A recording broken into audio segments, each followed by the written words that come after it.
Good morning, everyone. Another beautiful morning. Waking up in pain. Couldn't sleep much at all.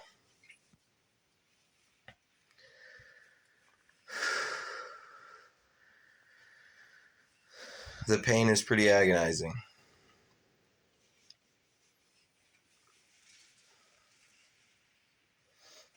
I was never this way before my accident on 5/16/2008.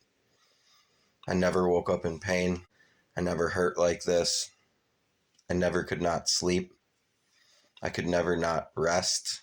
When I went to bed at night, I woke up rejuvenated, ready to go. Now I wake up angry, violent.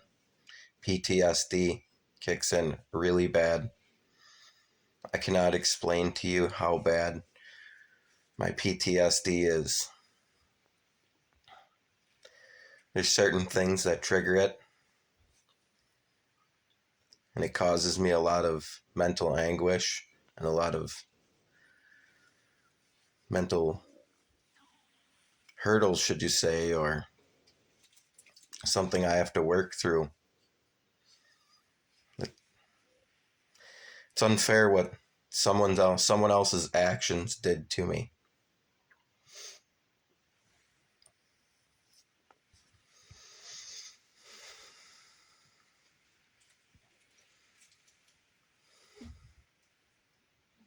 Every day of my life starts out this way and ends this way.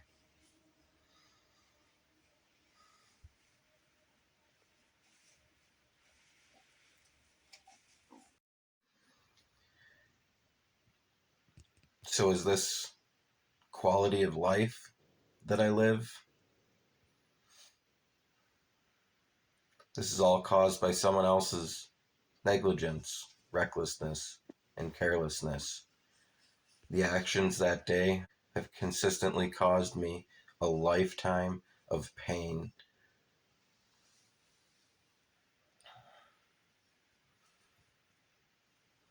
This is exactly why, when you get behind the wheel of an automobile,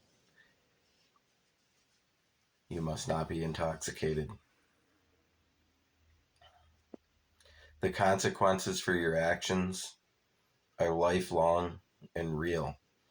I'm living proof every day that she shouldn't have been driving. She shouldn't have been driving. She shouldn't have been driving. Those are direct quotes from her son that day when he got out of that automobile after she hit me, knocked me down. I was in the prime of my life.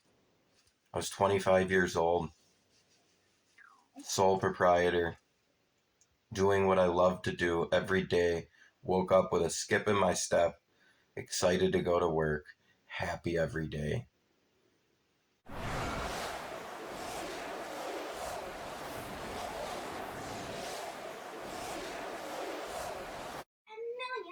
Well, I managed to get a couple cups of coffee in myself and some medication, should you say.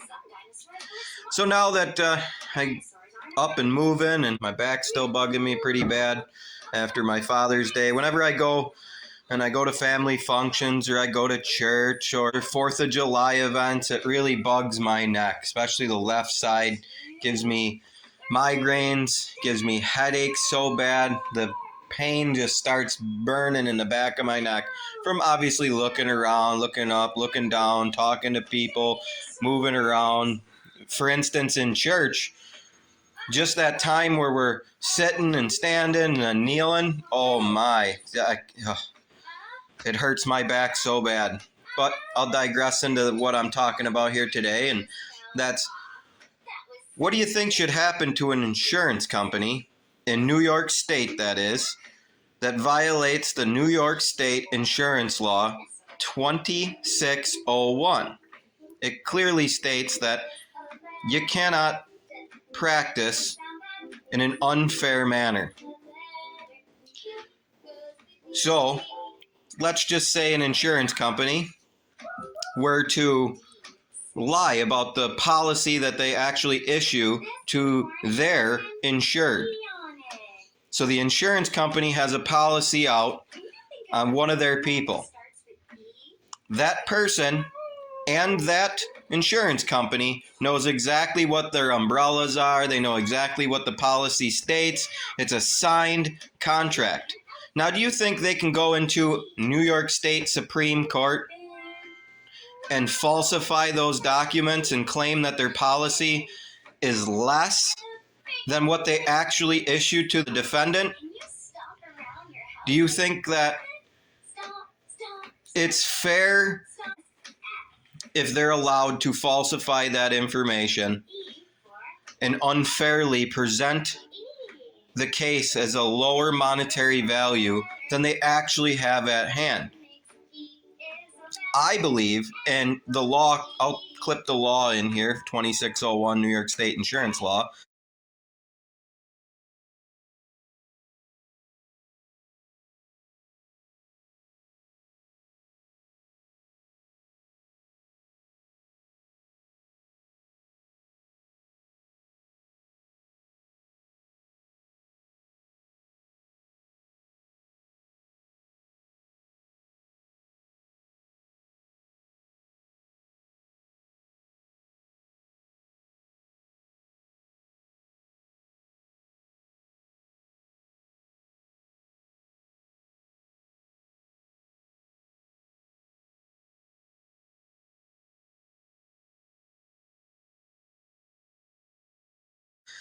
They make that rule, not New York State, not me, not you. This is New York State insurance law. They lobbied for those laws. So do you think that if you make the rules, maybe you should stick by your own rules?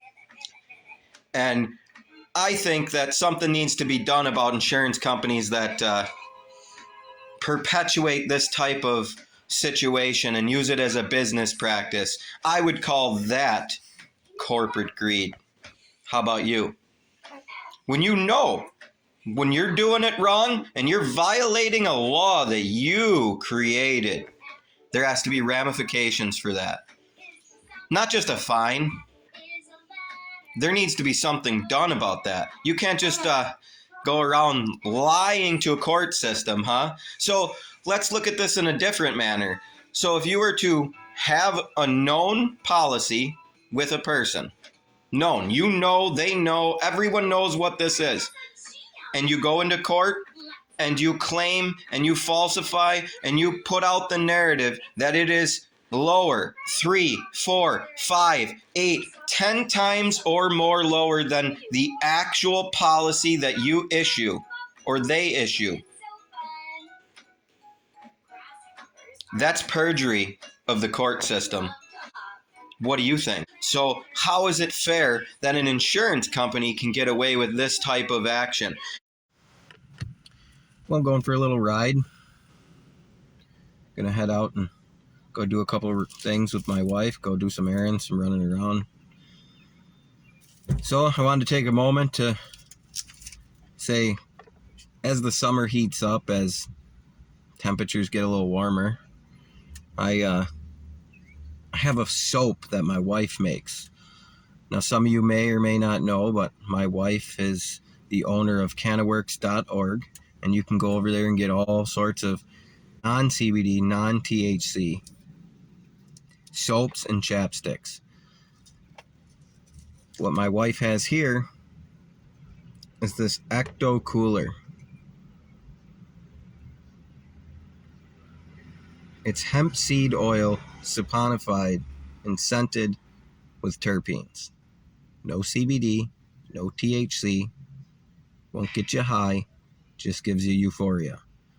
Ecto Cooler. I'm telling you, when it's like 95 degrees out, 100 degrees. Now, after this past week with all those cattle dying, you don't want to be one of those heat-stroked cows. So, me as a fat cow, this is what I use on a hot summer day. I climb into a cool shower and I lather up with some Ecto Cooler. I love it on the summer days. It's one of the things that I find most relaxing is late in the summer, or late in the day. Jump in a shower that's kind of cool. Lather up with some of this. Kind of relax. Close your eyes. Let it take you. The experience of your scent, because your nose is directly connected to your brain. Direct. It will take you to a different time. You'll smell this and it'll take you to a different time. Trust me, the euphoria off this soap is wonderful.